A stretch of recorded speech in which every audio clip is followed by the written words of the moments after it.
Começa agora mais uma edição do Oeste Saúde. É o nosso encontro semanal. Ele tem dicas, informações e orientações sobre saúde para que você viva melhor cada dia e saiba cuidar melhor de você. Gente, hoje nós vamos ter um programa um pouquinho diferente, porque nós vamos entrevistar uma pessoa muito importante que tem muito a dizer e acrescentar sobre esse tema saúde, que é o jornalista Rodrigo Constantino e que também faz parte aqui da Revista Oeste, né, com uma altíssima contribuição, e ele vai por meio de uma videoconferência conversar com a gente. Muito obrigado, Consta, por estar aqui, realmente compartilhar com a gente, né, algumas questões relacionadas sempre à saúde e eu agradeço de coração. Eu queria... Eu que agradeço o espaço, é uma honra, né? É um tema tão importante. Bom, o tema dominante na minha vida recentemente, e é um prazer estar aqui. Estou em casa, né? Oeste é a nossa casa. Consta, eu queria te perguntar, porque assim, eu tive a oportunidade de acompanhar a respeito da sua saúde, quando foi feito o diagnóstico de linfoma e toda a sua trajetória nesse período. E uma coisa que me impressionou, até porque eu sou médica, também convivo, né, de uma certa forma com doença, com pessoas, né, que tenham questões de saúde, e eu achei que você teve uma positividade muito grande, uma força muito grande que vinha, a gente sentia, você passava aquilo e meio que até você é que mais nos convencia de que tudo ia dar certo, né?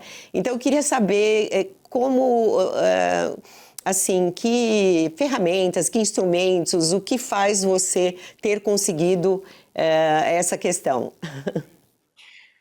Olha, eu realmente adotei essa postura, né, de que, olha, vai dar certo, não tem plano B, né, com alguma serenidade em relação ao que se abateu de surpresa sobre minha vida, né, ou seja, vai ser o que tiver que ser, mas eu realmente acredito que eu vou conseguir sair dessa. E acho que isso foi importante, né, isso veio muito da minha fé, né, que eu, de alguma forma, já vinha resgatando um tempo antes desse diagnóstico e durante o tratamento foi muito importante. Eu realmente me aproximei muito de Deus nesse sentido.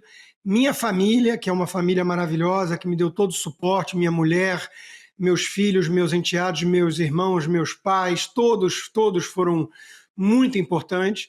Meus pais anteciparam viagem para estar perto de mim, meu irmão veio me ajudar quando precisei, minha irmã, e por aí vai. No início a gente achava até que eles podiam ser os doadores mais óbvios de medula, né? Porque a gente começa a rodar no banco de dados global e parente tem uma probabilidade maior ali de compatibilidade. Acabou que não foi uma desconhecida jovem da Europa, é tudo que eu sei a respeito da minha doadora, né?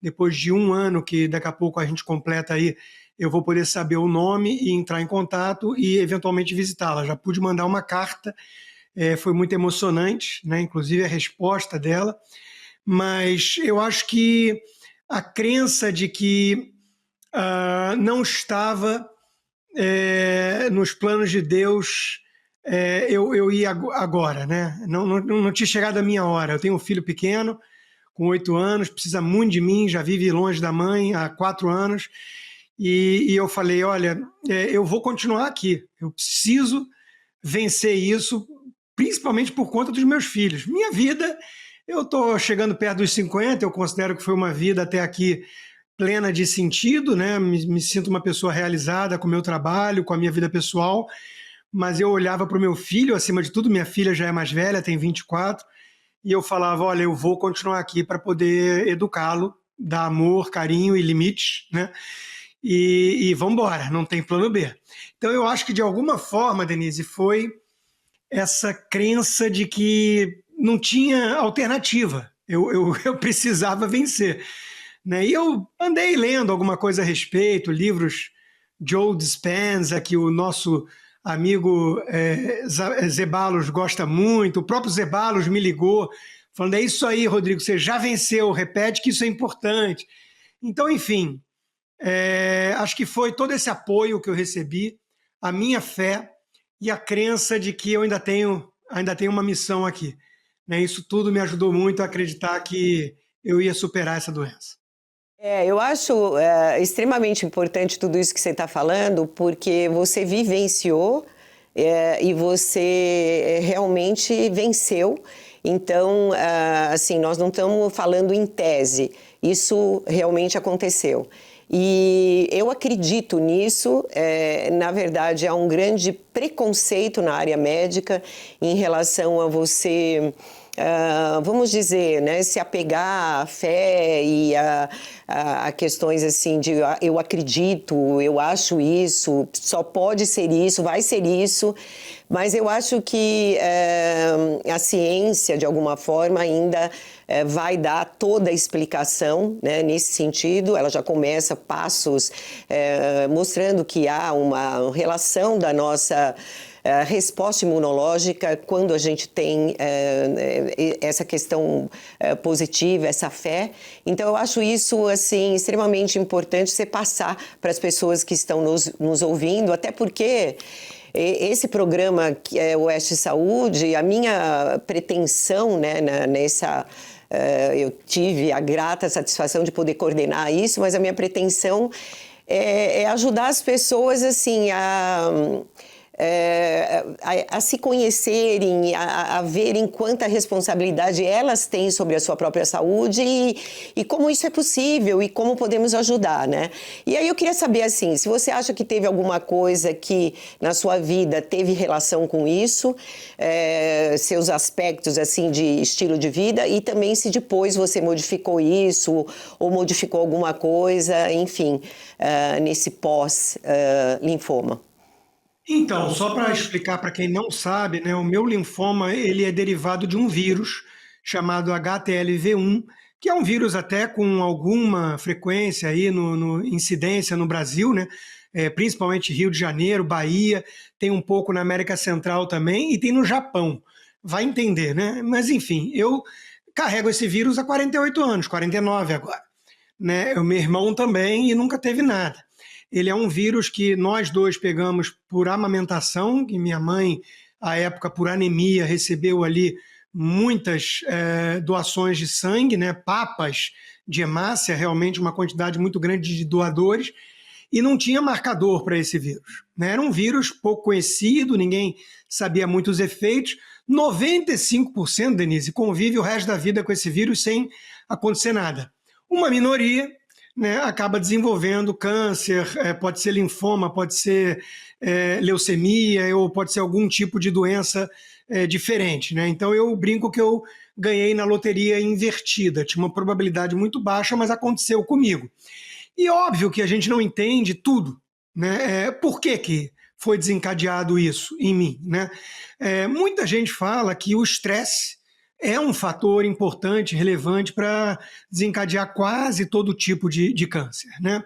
E a minha vida é estressante, o meu trabalho, né? Eu compro briga com muita gente poderosa, eu andei no olho do furacão, eu tive passaporte cancelado, que segue até hoje, contas bancárias congeladas, redes sociais censuradas, eu fiquei impossibilitado de ir para o Brasil, perdi aniversário da minha irmã de 50 anos, perdi casamento da minha enteada no Rio de Janeiro e por aí vai. Então, o fator estresse, ele é um fator presente no meu trabalho, na minha vida, sem falar da minha vida pessoal, né? Eu casei, tive 2 filhos com uma pessoa diagnosticada de bipolaridade, que surtou algumas vezes na vida, nós chegamos a nos separar, depois casei de novo, enfim, eu conto essas histórias num livro autobiográfico de um tempo atrás, e isso também gerou muita angústia, muito estresse, até resolver a situação do meu filho pequeno, que ele ia ficar comigo, ia viver em um ambiente mais tranquilo, né, e eu consegui isso. A minha ex-mulher está no Brasil há 4 anos, sem ver o filho, né, mas pelo menos ele tem um lar com certa tranquilidade e amor. A minha mulher trata ele como o próprio filho e ele chama ela de mãe muitas vezes, né? Então, tudo isso gerou também, na época ali da briga, da angústia, da incerteza, gerou muito estresse, né? Então, eu diria que é o estresse. E aí, o que você pode fazer a respeito, né? Você pode tentar lidar melhor com o estresse, né? Levar uma vida mais saudável nesse aspecto. E eu venho pensando mais nisso. Eu quero fazer mais viagens, eu quero falar, ainda que de assuntos delicados como a política, como o Supremo Tribunal Federal e tudo. Eu quero falar de uma forma mais leve, fazer minhas análises, talvez sem tanta paixão, ou não deixar sentimentos como a raiva, né, eventualmente me dominarem, porque eu entendi que é importante isso. Fora, claro, a questão da alimentação, tem muitas coisas, né? São muitos fatores possíveis. A verdade é que a ciência corre atrás, mas não entende 100% e tem teoria para tudo que é lado. Aliás, isso foi uma coisa curiosa. Quando eu tornei pública a minha doença, imagina a quantidade de mensagem que eu recebi. Eu sei que foi fruto do carinho, do amor do público, mas muitos milhões de médicos surgiram, né? O brasileiro é médico e técnico de futebol, todos nós, né? E você imagina, né? Gente com receitas milagrosas, é o remédio tal que você vai tomar e vai resolver tudo, é o famoso emplastro Brás Cubas, os outros falando para de comer, faz um jejum de 5 dias que resolve, corta totalmente o açúcar, enfim, cada um com uma teoria. E tem um livro para cá, um livro para lá para sustentar essas teorias. Eu confesso, Denise, que eu resolvi seguir, senão você fica meio maluco, a minha equipe da Universidade de Miami, que é uma equipe de oncologia brilhante. Por acaso, né, um médico brasileiro, Dr. Ney Alves, que está aqui há 20 e poucos anos, e a médica do transplante depois, que assumiu na hora do transplante, também brasileira, que está aqui há 20 e poucos anos, doutora Denise Pereira. Então, veja que curioso, meus 2 médicos foram brasileiros, mesmo me tratando na Universidade de Miami, que é uma das mais reconhecidas no tratamento de câncer nos Estados Unidos. Então, veja, eu estava em ótimas mãos, eu resolvi seguir a recomendação deles e nessas horas você tem que abraçar um especialista, né, com algum bom senso e seguir. Senão você fica maluco ouvindo teses conspiratórias, soluções milagrosas e acaba fazendo um monte de coisa, né? Atirando para todo lado, até porque você está com uma certa fragilidade emocional, né? Você está com um diagnóstico que os próprios médicos dizem com toda sinceridade, olha, eu não consigo precisar, o seu câncer é muito raro e agressivo, tem pouca estatística, no Japão, um pouquinho na América Central, mas o que a gente pode dizer é que, grosso modo, de 1/3 a metade morre. Né? Então, quando você escuta isso, digamos que não é música para os ouvidos, não foi um passeio no parque, inclusive todos os sintomas que eu enfrentei, tudo, enfim, foi muito difícil, né? Mas, se você confia na equipe, o próprio Dr. Ney foi muito otimista desde o início comigo.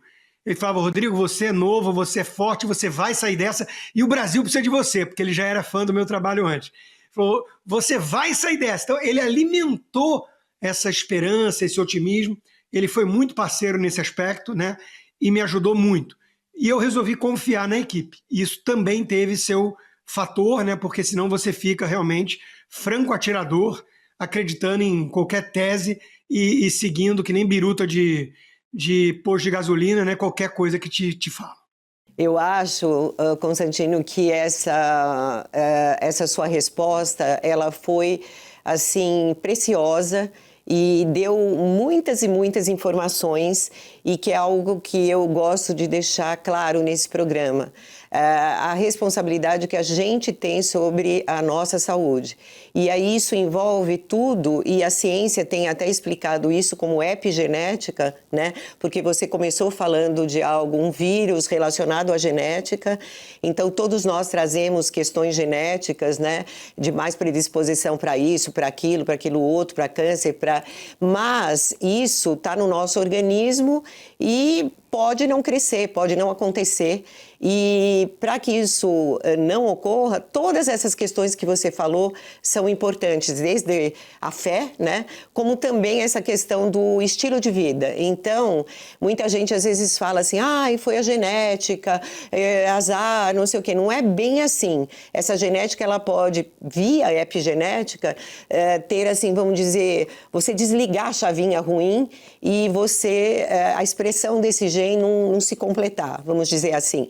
Então, alimentação, exercício, tudo que você puder fazer.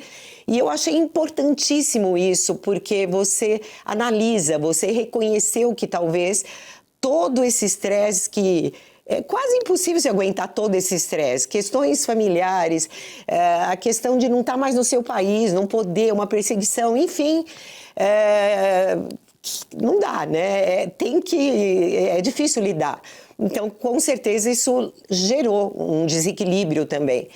Mas você aprendeu, você está nos falando que você trouxe isso como lição. E você, a partir disso, segue, vamos dizer, melhor, acredito sempre.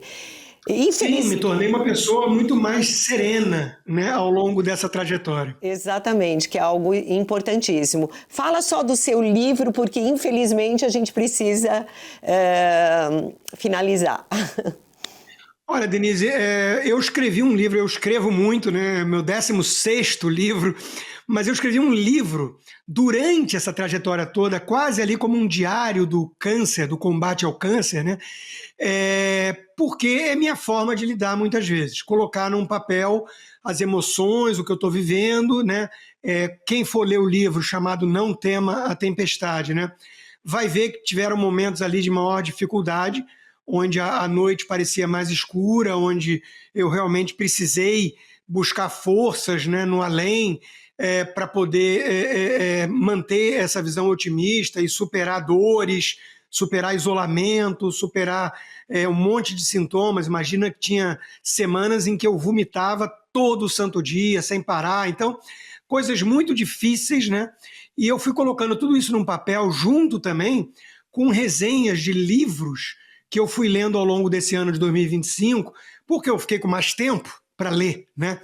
E eu acabei lendo ali uns 40 livros, e quase todos eles sobre o câncer de forma direta ou religião, Deus, catolicismo, e eu escrevi muito sobre isso também no livro, né? Então o livro ele é um diário da minha jornada, com alguns capítulos em que eu vou jogando ali as minhas reflexões mais filosóficas e teológicas, né? Então, eu acho que o resultado ficou interessante. É um livro que eu quero crer, né, que vai poder inspirar muita gente que está passando por dificuldade, seja doença, seja outra coisa qualquer que está levando a um grau de angústia muito elevado, né? Ele mostra a importância de uma estrutura familiar, né? Porque isso para mim fez toda a diferença, do carinho, né, de amigos e do público. Tem muita gente, eu lembro de um amigo, grande amigo meu de infância, juventude, que a mãe teve um câncer e obrigou que ele não podia comentar isso nem com os melhores amigos. Então eu tomei a decisão contrária. Eu, assim que soube do diagnóstico, eu levei a público, porque eu prefiro agir dessa forma, com total transparência, porque eu acredito, Denise, que a imensa maioria das pessoas é boa. São pessoas decentes, boas. Existe uma minoria ruim, que quer o pior para o próximo, não sei o quê, mas a maioria não. Então, meu pai mesmo falava, cuidado, vai atrair muita gente que não gosta de você. Eu falei, pai, vai ter muito mais gente na corrente do bem. E não deu outra, né? Gente fazendo oração, muita gente mandando mensagens emocionantes, eu recebi muita mensagem bonita, né? Então, esse apoio de você perceber, inclusive, o quão querido você é pelo seu trabalho, né? Isso também fez muita diferença, tá? Então, o livro ele é um relato disso tudo. Foi a forma que eu encontrei de lidar com esse anos horríveis, como eu chamo o ano de 2025 para mim, né? Foi um ano realmente com muita coisa ruim, muita dificuldade, mas eu não deixei isso me abater a ponto de perder o otimismo, a fé e até mesmo o senso de humor, Denise. porque eu chegava a brincar, e isso está no livro, né? Com algumas coisas, né? Por exemplo, eu saí de 70 e muitos quilos para, no auge ali da magreza, 57. Eu era pele e osso. Mas depois eu consegui estabilizar ali onde eu estou hoje, perto de 63 quilos, já voltando a fazer musculação e tudo, ou seja, eu estou melhor. Eu fiquei mais magro e resgatei um pouco minha massa muscular. Então eu brinco que eu fiz a dieta do câncer, né? Então eu falei assim, eu não vou deixar que essa doença me tire de mim, retire daquilo que eu represento ao longo da minha vida, e meus amigos sabem, que é a minha leveza, meu senso de humor. Então, veja, cada um é cada um. Não tem uma receita única, não tem um sapato tamanho único para todo mundo. Mas o meu livro, eu acredito, ele vai ajudar muita gente que está enfrentando dificuldade, porque ele vai trazer esse relato, essa perspectiva de alguém que tentou levar com alguma leveza, né, isso tudo, essa barra pesada, com fé e com otimismo, e com apoio do público, no meu caso que sou figura pública, mas acima de tudo de família e amigos. Isso tudo foi fundamental e acho que isso pode ser reproduzido para muita gente. Constantino, muito obrigada. Tudo que você falou, tudo que aconteceu e toda essa mensagem foi preciosa e assim entra como uma luva, cabe como uma luva nesse programa. Muito, muito obrigada. Esse programa vai valer por 10, né? E eu espero poder contar com você em outros momentos. Vamos para um intervalo e voltamos já já.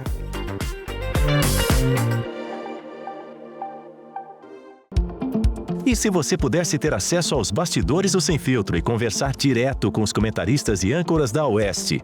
Agora, isso é possível com o Clube de Membros do nosso canal no YouTube. O clube foi criado para quem quer dar um passo além e fazer parte de uma comunidade exclusiva. São 3 níveis de assinatura, pensados para aproximar você da nossa equipe. No plano apoiador, você ganha destaque no chat, figurinhas personalizadas e acesso a publicações exclusivas na comunidade do canal. Quer estar ainda mais perto da Oeste? Nos níveis Engajado e VIP, nós liberamos acesso às lives fechadas com nossos apresentadores e comentaristas, nas modalidades mensal ou semanal. Você também participa de sorteios de livros e produtos da Oeste, além de acesso antecipado a vídeos e a uma visão direta dos bastidores do programa Oeste Sem Filtro. Faça parte do nosso clube de membros e tenha acesso a lives exclusivas comigo e com todo o time da Oeste. Se você acredita na importância de um jornalismo livre, independente e comprometido com os fatos, clique agora no botão Seja Membro e conheça todos os detalhes e vantagens de cada plano.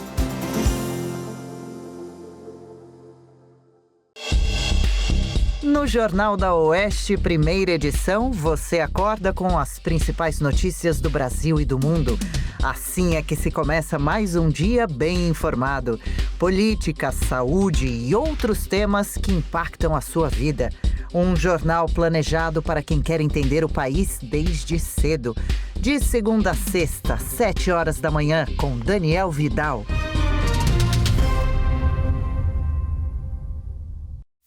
Vivemos na era da informação, mas também vivemos na era da dispersão.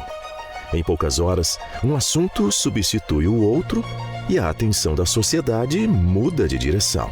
Nesse ritmo, o imediatismo quase sempre ocupa o lugar do importante.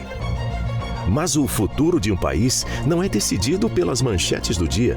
Ele é construído pela liberdade de expressão, pelo respeito à Constituição. A discussão sobre a dosimetria das penas perde espaço. O escândalo do INSS deixa as manchetes. Os fatos mudam. As consequências permanecem. Na era da dispersão, alguém precisa manter o foco no que realmente importa. Todas as semanas, nossa revista digital desacelera o ritmo das manchetes para aprofundar os temas que realmente importam. Uma sociedade que compreende a realidade é capaz de fazer melhores escolhas. Fortaleça um jornalismo comprometido com o que realmente importa para o Brasil. Assine a Oeste. Tudo o que realmente importa.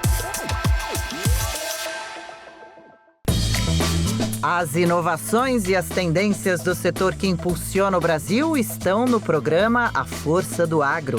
Aqui você conhece as tecnologias que estão transformando o agronegócio e as histórias de sucesso de quem vive da terra. Mesmo que você não viva o dia a dia do campo, eu te garanto, o agro faz parte da sua vida. De segunda a sexta, às 8 da noite, com Joyce Maffezoli.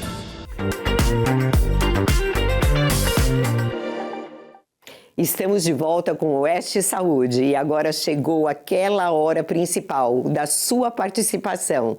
A nossa produção foi às ruas para saber qual é a sua dúvida. Vamos lá para a nossa primeira pergunta. Oi, doutora Denise. Eu sou diabético, eu tenho uma dúvida. Por que a cicatrização demora em diabéticos? Lúcio, muito obrigada pela pergunta. E realmente a pele da pessoa com diabetes é diferente. É uma pele mais sensível, é uma pele mais fina e é uma pele que tem menos resistência. Na realidade, acontece um processo que nós chamamos de glicação. Glicação é quando o açúcar em excesso se junta com a proteína e faz uma estrutura que fica endurecida. Na verdade, nós glicamos as nossas proteínas e ela não consegue ter flexibilidade, não consegue ter uma respiração adequada, ou seja, é um dano à sua pele. Então, o diabético está constantemente, por causa desse desequilíbrio da glicemia, essa relação com o hormônio da insulina que está desequilibrado, faz com que essa pele fique com uma constituição modificada e ela tem muito mais dificuldade de cicatrizar, porque a cicatrização depende de um colágeno de melhor qualidade e por causa dessa glicação ele fica duro e ele não consegue cicatrizar adequadamente. Vamos então para a próxima pergunta? Oi, doutora Denise. Eu gostaria de saber se o uso prejudica a enxaqueca. Camila, muito obrigada pela sua participação e pela pergunta. Sim, prejudica. Se você tomar remédios em excesso, você não só pode não conseguir melhorar a enxaqueca, como também começar a prejudicar outras partes do seu organismo. Esses produtos, esses remédios, os analgésicos e os anti-inflamatórios, que normalmente são muito utilizados para enxaqueca, eles têm uma agressividade em relação ao fígado. Então, isso é um prejuízo que vai acontecendo e meio silencioso. Muitas vezes você não sabe que o seu fígado está sendo prejudicado e somente quando ele tivesse já, assim, uma parte de praticamente 100% comprometida é que você iria ter uma percepção disso. Então, tomar remédios exageradamente é algo prejudicial à sua saúde como um todo. E para a própria enxaqueca também pode ser prejudicial, porque a enxaqueca é uma forma, vamos dizer, inadequada de responder aos estímulos. A pessoa teria essa predisposição e não responderia bem aos estímulos que chegam no nosso cérebro de uma maneira geral. Então, muitos fatores desencadeiam a enxaqueca e prejudicam e contribuem para que ela fique cada vez pior. E uma delas é tomar muito remédio. Bom, com essa pergunta, hoje que nós tivemos uma participação especial do Rodrigo Constantino, nós vamos encerrar o Oeste Saúde da semana. E eu gostaria de agradecer muito a participação de todos e eu espero que vocês estejam interagindo conosco, acompanhando e convido para que venham na próxima semana às 7h30 da noite, no sábado, antes do programa Outra Coisa e depois de um outro programa muito interessante também, para que a gente converse então um pouquinho mais sobre saúde. Eu tenho certeza que você hoje sabe mais e vai se cuidar melhor. Até a próxima semana.